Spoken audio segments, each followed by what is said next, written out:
Vous écoutez l'affaire Bernadette Bissonnet, deuxième partie.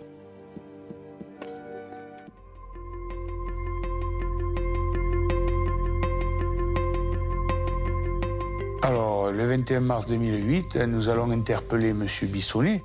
Bernard Géniès, directeur d'enquête. Suite aux déclarations de Méziane Belkacem. Pour Jean-Michel, c'est le monde qui s'écroule. Sylvain Cormier, avocat de Jean-Michel Bissonnet. Je pense que c'est littéralement le monde qui s'écroule. C'est la dernière hypothèse à laquelle il peut s'attendre. Lorsqu'on annonce que Jean-Michel Bissonnet a été arrêté... François Barrère, reporter au Midi Libre. Effectivement, c'est un coup de tonnerre en ville.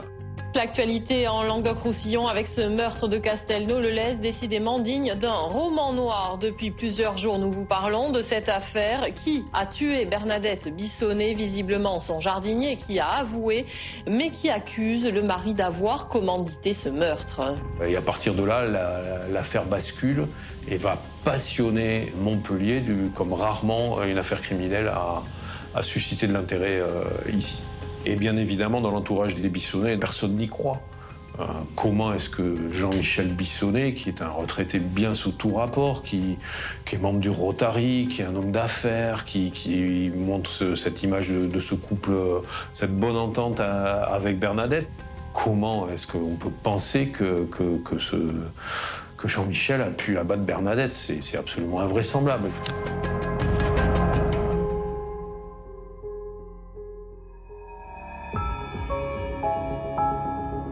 Il est évident que lorsque Jean-Michel Bissonnet est interpellé, placé en garde à vue... Luc Abratkiewicz, avocat du frère de Bernadette Bissonnet.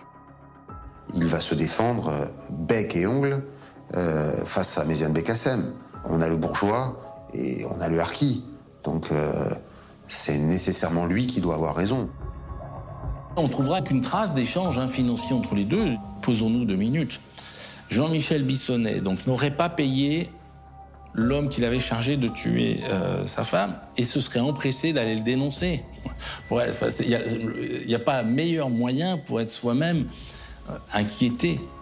Il nous dit, mais attendez, si je voulais faire tuer ma femme, j'aurais pris un tueur, j'aurais pas pris mon laveur de carreaux ou mon jardinier, Belkacem, qui est pas intelligent, qui sait pas lire et écrire, etc., etc. Jean-Michel Bissonnet, attendez... Il va dire aux gendarmes, attendez, j'aime ma femme, j'étais au Rotary, j'ai un alibi. Vous me dites que c'est lui qui a tué ma femme et vous allez m'accuser moi? Vous allez utiliser cette parole contre moi? Moi qui n'ai pas de casier judiciaire, moi qui ai de l'argent, moi qui n'ai aucun mobile pour tuer ma femme. C'est un scandale. Donc les enquêteurs, quand ils sont face aux accusations de Méziane et puis aux dénégations de Jean-Michel, vont décider d'organiser une confrontation. Monsieur Belkacem, lui, reste sur ses positions. C'est là où on se dit, il ment pas parce que Monsieur Belkacem, Monsieur Bissonnet est à quelques mètres de lui, il se regarde les yeux dans les yeux, il reste sur sa ligne de conduite et M. Bissonnet n'a qu'à dire c'est pas vrai, c'est faux, c'est pas vrai, c'est faux.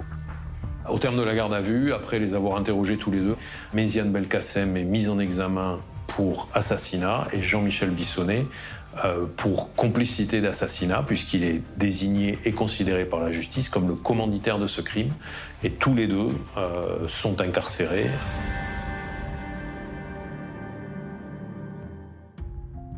La confrontation n'apporte pas grand-chose. Belkacem avoue, mais rejette la responsabilité sur Bissonnet qui nie en bloc. Les gendarmes vont donc se mettre à la recherche de preuves, en essayant notamment de retrouver l'arme du crime.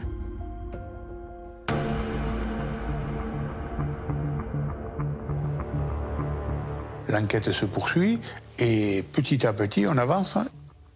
Et là, il nous faut l'arme. L'arme du crime, Méziane dit qu'il l'a laissée dans la voiture. La voiture, ils ont retrouvé la voiture, il n'y a plus l'arme du crime. Donc ils se demandent, est-ce qu'il n'y a pas un autre personnage qui ait participé à ce scénario? Donc ils repassent, ils examinent de près, évidemment, l'emploi du temps de tout le monde et de cette fameuse journée du 11 mars.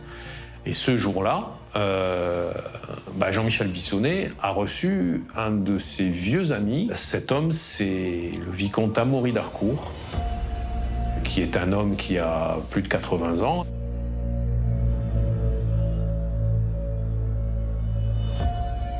Jean-Michel Bissonnet et Amaury d'Harcourt se connaissent depuis très très très longtemps. Louis Balling, avocat d'Amaury d'Harcourt. Ils ont en commun la chasse, une passion pour la chasse. Il descend de la noblesse et je pense que c'est ce qui attire Jean-Michel Bissonnet. Ce côté bling-bling peut-être. Mais en fait, il y a une relation qui est très forte entre les deux, surtout pour Jean-Michel Bissonnet, qui dira aux enquêteurs « c'est mon père spirituel ». La première audition d'Amaury d'Harcourt se déroule immédiatement après les faits, c'est-à-dire le lendemain, alors que les enquêteurs ont entendu M. Bissonnet, lequel a déclaré avoir passé un moment de la journée du 11 avec Amaury d'Harcourt. Il est entendu sur ce point. Il expliquera qu'effectivement, il a vu son ami Bissonnet et qu'ils ont fait ensemble du shopping. Ils ont été chercher une veste, semble-t-il, dans un magasin de sport. Ils ont passé un peu de temps ensemble à la maison et puis Amaury d'Harcourt est rentré chez son ami à Saint-Clément-de-Rivière. Alors effectivement, cette histoire de veste polaire, ça intrigue les enquêteurs. Et puis à reprendre les dépositions, il y a un autre élément qui quand même leur met la puce à l'oreille. Parce qu'Amaury d'Harcourt, le soir du 11 mars, il leur explique qu'il est repassé à la maison des Bissonnet, dans la soirée. Il a invoqué avoir oublié la polaire chez Bissonnet et qu'il fallait impérativement qu'il aille la chercher. Alors c'était un motif qui était un peu futile pour partir spontanément au milieu du repas, aller chercher une polaire. Il dira avoir sonné à la porte de la maison et n'avoir pas eu de réponse, être reparti. Donc cet élément-là questionne les enquêteurs. Ça fait quand même une présence de cet homme au moment du crime, ou juste après, entre le moment où le crime semble avoir été commis et puis le moment où il a été découvert. Les gendarmes se disent il n'y a pas de coïncidence là-dessus.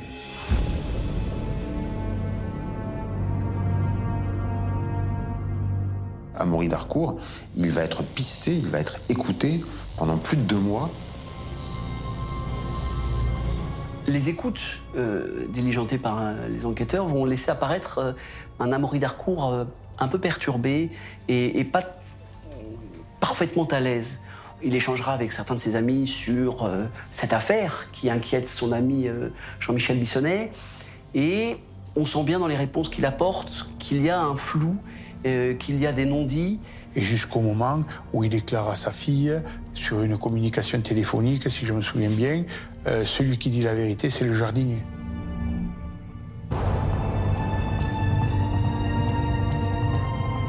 Donc 2 mois après le drame, les gendarmes se présentent au domicile d'Amaury d'Harcourt et le placent en garde à vue. Le vicomte Amaury d'Harcourt, c'est un personnage de roman. Il a une vie absolument extraordinaire.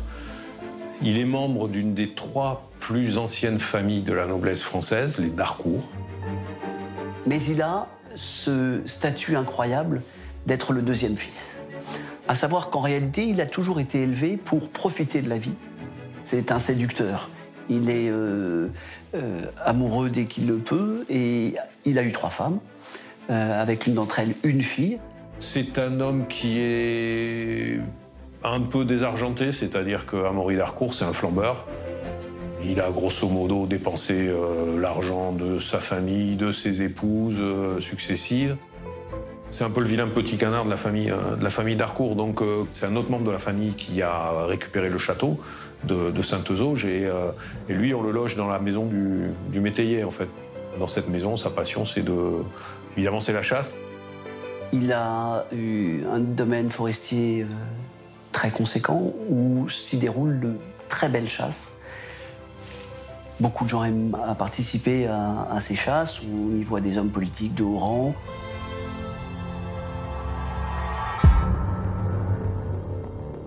Lorsque les gendarmes le placent en garde à vue, au début, il ne parle pas. Il parle pas, effectivement, il se défend et puis surtout, il protège son ami, celui qu'il considère comme son ami. Et ce qui va faire tout basculer, ça pouvait faire rire si c'était pas aussi dramatique, c'est qu'Amaury Darcourt, qui est un coureur de jupons invétéré, va, passer aux aveux lorsqu'il va être entendu par une femme. Et raconter ce que les gendarmes, quelque part, savent déjà. C'est-à-dire que Jean-Michel Bissonnet, effectivement, depuis plusieurs années, avait commencé à avoir cette idée de se débarrasser de Bernadette. Il viendra à admettre qu'en réalité, effectivement, il a été sollicité par Jean-Michel Bissonnet pour récupérer l'arme, la faire disparaître et au fond être une maille essentielle du projet criminel organisé par Jean-Michel Bissonnet. Les enquêteurs ont Bissonnet en ligne de mire. Et donc, il faut aller dans le bon sens. Le changement de positionnement de Darcourt, c'est un calcul pragmatique. Il sera relativement épargné par la procédure s'il rejoint le récit de Méziane, ce qu'il va finir par faire.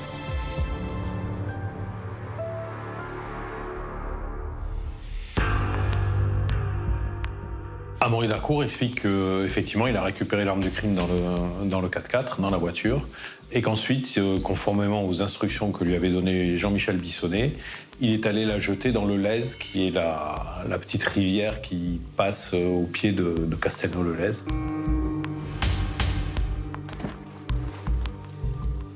Et il nous a même fait un croquis sur lequel il désigne l'endroit où il a jeté l'arme. Qu'est-ce que font les gendarmes, évidemment? Ils vont vérifier, ils plongent, et on retrouve effectivement ce fusil qui a la crosse et le canoncier, et on découvre l'ADN de Méziane Belkacem. Donc il n'y a absolument aucun doute, c'est bien l'arme qu'a utilisée l'assassin de Bernadette Bissonnet.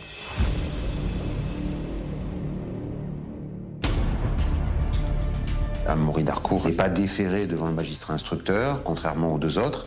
Il est laissé libre et il sera convoqué un petit peu plus tard par le juge d'instruction qui va le mettre en examen et le placer sous contrôle judiciaire.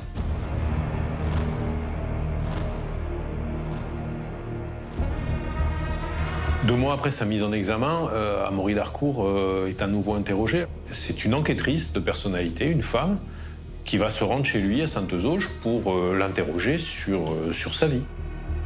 Amaury Darcourt, c'est un moulin à parole quand il est interrogé par une femme. Donc il va à l'enquêtrice de personnalité donner un peu plus d'éléments. Ce qu'il explique, c'est qu'en fin de journée, il y a eu une espèce de répétition générale. Les trois hommes se sont retrouvés dans le garage de la maison. Un a joué le rôle de Bernadette Bissonnet, la future victime. Iris Christol, avocate de Méziane Belkacem. Et pour expliquer à Méziane Belkacem là où il fallait tirer, l'autre faisant l'instructeur en indiquant la zone du cœur, comme ça, en disant, tu vois, il faut que tu tires là, et il faut que tu te mettes à moins de 3 mètres, sinon, par l'effet du canoncier, la gerbe de plomb va se disperser avec la distance, donc tu la blesseras, mais tu ne la tueras pas. Donc c'est accablant. Pour le juge d'instruction, le déroulement de la soirée est désormais clair et les responsabilités de chacun établies. Jean-Michel Bissonnet a commandité le crime, exécuté par Méziane Belkacem. Amaury Darcourt faisant figure de complice. Pourtant, à Montpellier, certains refusent encore et toujours de croire à la culpabilité de leur ami et vont se mobiliser pour faire pression.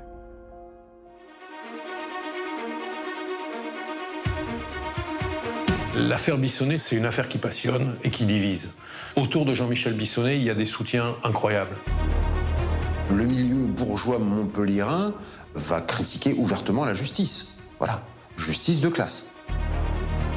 Il y a un comité de soutien qui va se créer, qui va rassembler jusqu'à plus de 500 personnes. Il y a une défense qui est mise en place, qui est une vraie machine de guerre. On va multiplier les demandes de remise en liberté devant la cour d'appel de Montpellier, dans des audiences qui sont publiques où très régulièrement Jean-Michel Bissonnet va venir clamer son innocence. Je voudrais que l'on arrête de m'accuser de cette façon. C'est absolument abject. C'est abject. Vous me dire que j'ai voulu tuer ma femme, mais ça me rend malade. Je suis en prison, je paye pour rien. Il y a des moments absolument incroyables, comme celui où la défense de Jean-Michel Bissonnet va décider de faire un sondage pour tester l'opinion publique, puisque la justice refuse de remettre en liberté Jean-Michel Bissonnet en expliquant que ça allait troubler l'opinion publique. Eh ben, les avocats vont dire chiche, on va faire un sondage. Donc à la suite de ça, nous on fait notre travail de journaliste et on publie le sondage avec des camemberts pour, contre, etc.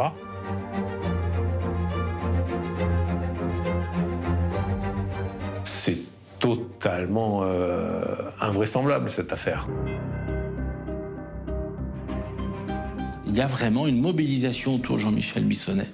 Et pourtant, cette mobilisation ne va rien arrêter. Malgré tous les efforts de ses proches, malgré tout l'argent qui est dépensé pour sa défense, l'argent n'y fait rien, le soutien n'y fait rien, Jean-Michel Bissonnet reste en prison. Donc on se retrouve avec un étrange trio qui va être renvoyé devant la cour d'assises de l'Hérault.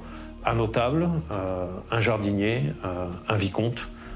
Ça fait quand même une sacrée galerie de portraits dans le box des accusés. Septembre 2010, le procès s'ouvre. Il s'ouvre à la cour d'assises de l'Hérault. Il y a quand même des moyens exceptionnels. C'est le procès qui est attendu. C'est le procès de la décennie à Montpellier. Voilà, c'est un procès historique. Tous les médias sont là. On amène dans le box Méziane Belkacem et Jean-Michel Bissonnet, qui sont tous les deux debout, l'un à côté de l'autre. Et puis il y a le contraste avec le vicomte Amaury d'Harcourt. Amaury d'Harcourt, alors c'est un peu surréaliste, on lui installe un fauteuil, il n'est pas détenu, il est à l'extérieur du box, donc il navigue à chaque pause entre l'intérieur et l'extérieur. Il lui arrive parfois de faire la cour à une journaliste qui va croiser ou à une avocate, parce qu'il trouve bien sûr toutes les femmes charmantes. Le 4e jour d'audience, l'avocat général, alors que le débat vient à peine de commencer, se lève. Louis Balling, avocat d'Amaury d'Harcourt. Et brandit des éléments que nous ne connaissions pas, invitant la cour à en prendre connaissance. Et là, c'est une espèce de stupéfaction dans la salle, un coup de théâtre. Donc, évidemment, nous, les journalistes, on se demande ce qui se passe. On s'aperçoit que Jean-Michel Bissonnet, du fond de sa cellule, avait préparé un plan de défense numéro 2.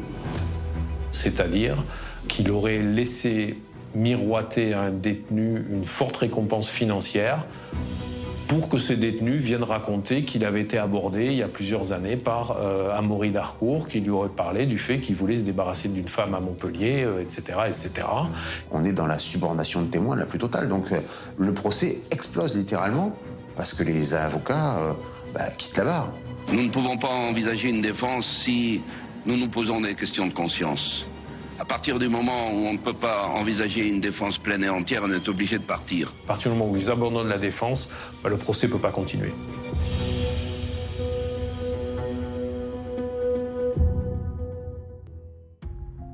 Avec cette tentative de subornation de témoins, la défense de Jean-Michel Bissonnet en prend un coup. Ses avocats le lâchent. Il se présente donc avec un nouveau conseil 3 mois plus tard au tribunal.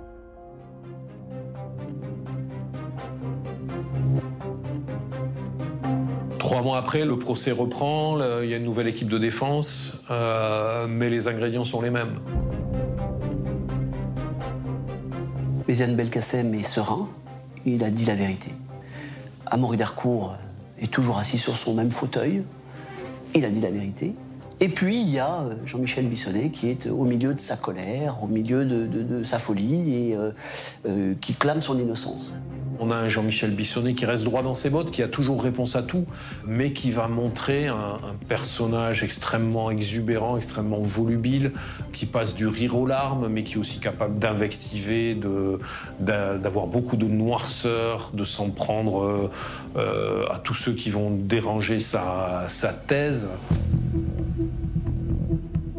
Jean-Michel Bissonnet, il est campé sur l'idée qu'il file le parfait amour avec Bernadette et qu'il est donc tout à fait impossible qu'il ait voulu la tuer.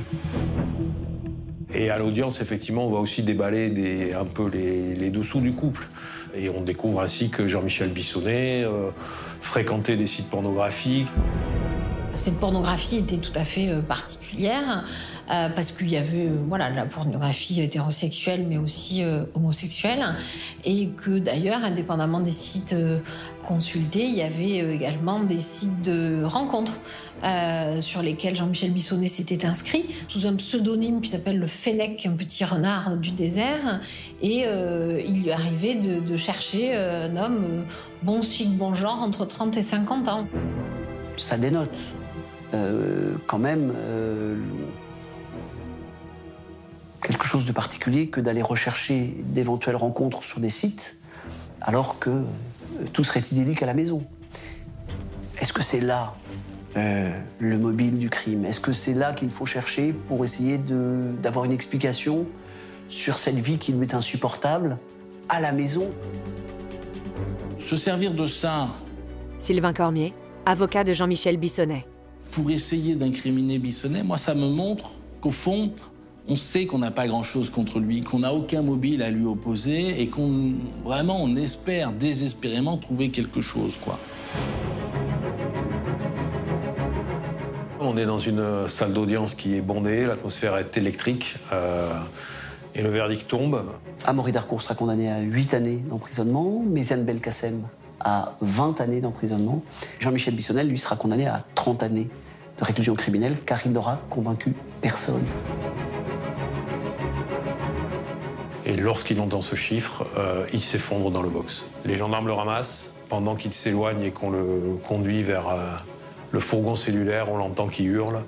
Et il hurle « justice de merde ». Mes clients, ils se disent c'est fini. Voilà, il va purger sa peine.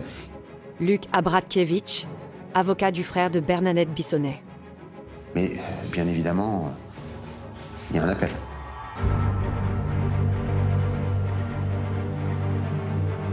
Le seul changement, c'est la peine de Jean-Michel Bissonnet. Jean-Michel Bissonnet est condamné à 20 ans de réclusion criminelle en appel, alors qu'il avait été condamné à 30 ans en première instance à Montpellier. Et ce procès, il a de multiples facettes qui sont incroyables.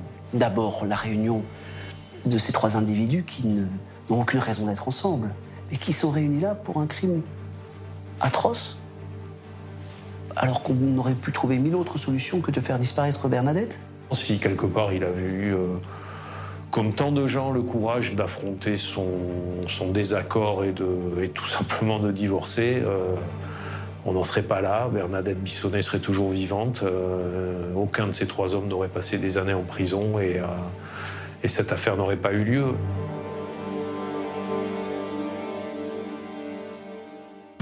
Le vicomte d'Harcourt, libéré pour raison de santé, est mort en 2018. Il avait 93 ans. Méziane Belkacem est sorti de prison la même année, après 11 années passées derrière les barreaux. Quant à Jean-Michel Bissonnet, il a lui aussi été libéré après avoir purgé 9 ans de réclusion criminelle.